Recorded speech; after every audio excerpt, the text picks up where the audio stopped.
During the Cold War, the concept of a Soviet Death Star emerged, a space station armed with a powerful laser cannon intended for combat in Earth's orbit. While deploying weapons in space is a controversial topic today, the idea itself is far from new. This scenario unfolded decades ago in the 1980s, offering valuable lessons from history. Let's discuss Star Wars, not the film series but the real-world initiative. President Ronald Reagan. The plan involved placing a network of interceptor satellites in orbit around Earth. These orbital weapons would detect ballistic missile launches from the ground and destroy them during their ascent, effectively neutralizing the Soviet nuclear arsenal.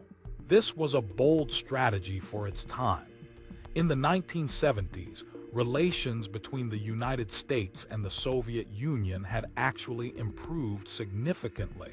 The Cuban Missile Crisis of the 1960s, which nearly led to global catastrophe, gave way to a period of apparent diplomacy and cooperation. However, appearances can be misleading, as we'll see in this intricate web of political deception.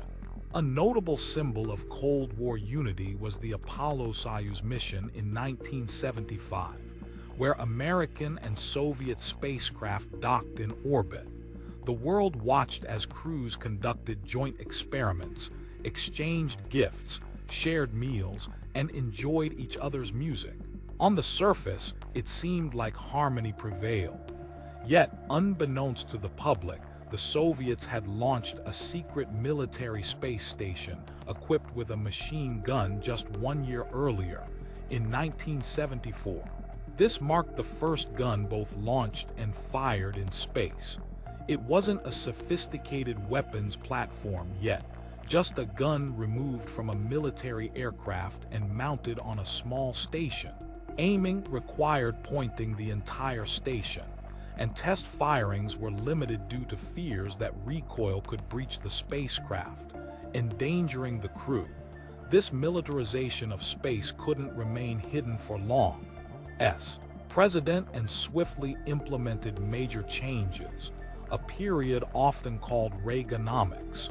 He reduced government spending, cut taxes, eased regulations on private industry, and promoted free trade.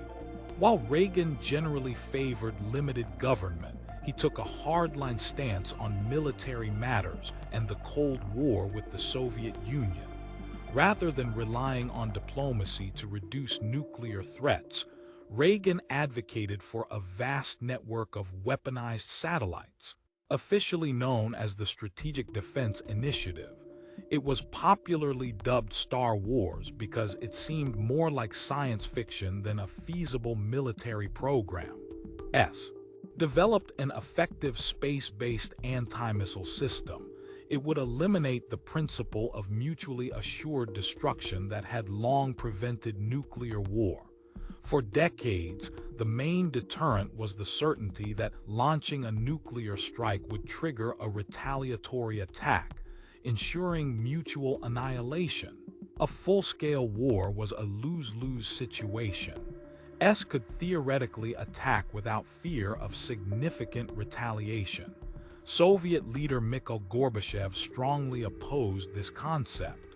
He publicly urged Reagan to abandon Star Wars, insisting the Soviet Union had no intention of using nuclear weapons and advocating for calm.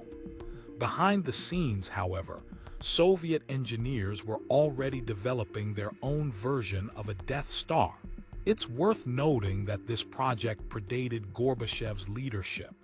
The Americans had exaggerated the capabilities of Star Wars. The technology for an orbital defense network didn't truly exist, and the costs would have been prohibitive. The Soviets, however, took the threat at face value and devised an equally extreme countermeasure. They didn't call it the Death Star. Its official name was Skif, inspired by an ancient Central Asian warrior tribe known as the Scythians, often associated with barbarians. The strategy was straightforward. If American satellites could destroy Soviet missiles, the Soviets would build an orbital battle station to destroy those satellites, using a massive laser cannon. Hence, the Death Star comparisons. Designing a functional space-based laser was immensely challenging. While exact details remain classified, we know the Soviets used a carbon dioxide-based laser. Here's a basic explanation. Carbon dioxide gas is pumped into a large tube and energized with a powerful electrical charge, causing the molecules to emit light. This light is amplified by reflecting between mirrors, forming an intense beam. Once sufficient energy accumulates, the beam is released through a lens that focuses it, similar to a magnifying glass. The more electricity used, the stronger the beam. The Soviet laser for Skif reportedly required 1 megawatt of power, enough to supply about 500 American homes. This enormous laser necessitated an equally massive battle station. Skif was planned to be 40 meters long, 4 meters in diameter, and weigh 95 metric tons, larger and heavier than the Space Shuttle orbiter. It would have been one of the biggest objects ever launched into space. To achieve this, the Soviets needed an exceptionally powerful rocket, leading to the development of Energia. Superficially, Energia was designed to launch the Buran shuttle, the Soviets' short-lived replica of the Space Shuttle. But beyond that role, Energia could operate independently, capable of lifting over 100 metric tons to low Earth orbit. In theory, the Soviets now had their Death Star and the rocket to launch it, poised to establish military supremacy in space. Yet, like many Cold War space concepts, it sounded impressive in propaganda and on paper, but reality intervened. Gorbachev recognized that Skif was a flawed idea. He understood that launching a giant space laser would be highly provocative, that the Americans weren't actually deploying their satellite network, and that the Soviet Union was nearing financial collapse, largely due to excessive spending on extravagant military projects like a Death Star. Despite the wasted resources, they proceeded. As work continued, it became clear their ambitions outstripped their capabilities. The 1 megawatt laser proved too large and complex to operationalize in a reasonable time frame. The spacecraft was redesignated Skif-D, and plans shifted to a smaller C-Otwo laser already tested on jet aircraft. Even this scaled-down version became untenable for Gorbachev. Unlike his predecessors, he was less inclined toward military posturing. His administration introduced perestroika, or restructuring, aimed at de-escalating the Cold War. He is famously associated with Ronald Reagan's challenge, Mr. The fall of the Berlin Wall followed, signaling the beginning of the end for the Soviet Union. Unsurprisingly, under his leadership, the Soviet Death Star was downgraded from a giant laser to a medium one, and eventually to no laser at all. The disarmed craft was renamed Skif-DM. It wasn't completely stripped of military function. It retained targeting systems for orbital tests using inflatable balloons as mock American satellites. They still aimed to demonstrate their capability to target objects in space if necessary. To conceal its military purpose, Soviet technicians painted Murmanus II on the side, attempting to mislead American spies into believing it was just another peaceful space station. Eventually, it was renamed Polyus, meaning polar, likely referring to the North Pole. So the project evolved from barbarian to Santa Claus, seemingly innocuous.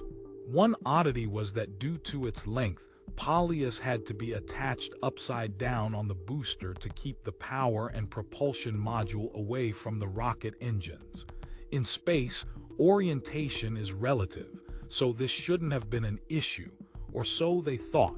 In the spring of 1987, the Energia rocket carrying Polyus launched at midnight from the Kazakh desert. For such a powerful rocket's maiden flight, everything went surprisingly well initially. Energia lifted off with a slight tilt but corrected itself and ascended through the atmosphere. 7 minutes into the flight, Polyus prepared to separate from the Energia core. The spacecraft needed to drift away, perform a 180-degree flip to correct its orientation, and then fire its engines to achieve orbit. It executed these steps, except for one critical error. In their rush to prepare Polyus, the Soviets opted to reuse a guidance computer from their Soyuz capsule. Since it was already programmed, this seemed like a practical solution, but the Soyuz computer wasn't designed for an upside-down launch. As soon as Polyus completed its flip, the computer misinterpreted the maneuver and initiated another 180-degree rotation. Then the main engines ignited. Instead of propelling the spacecraft into orbit, the thrust now pushed it downward toward Earth. This marked the end of the Soviet Death Star. Just 10 minutes after launch, the massive station re-entered the atmosphere at high speed, disintegrating into flaming debris that scattered over the Pacific Ocean. A peculiar conclusion for a bizarre idea from a strange era. Now, decades later, similar concepts are resurfacing. This time, the technology might actually exist to make them a reality. Plans for new space defense systems are being proposed, and responses are likely in development elsewhere. What form will they take this time around? If you found this story intriguing, don't forget to subscribe, give this video a like, and share it with others who enjoy exploring the hidden chapters of history.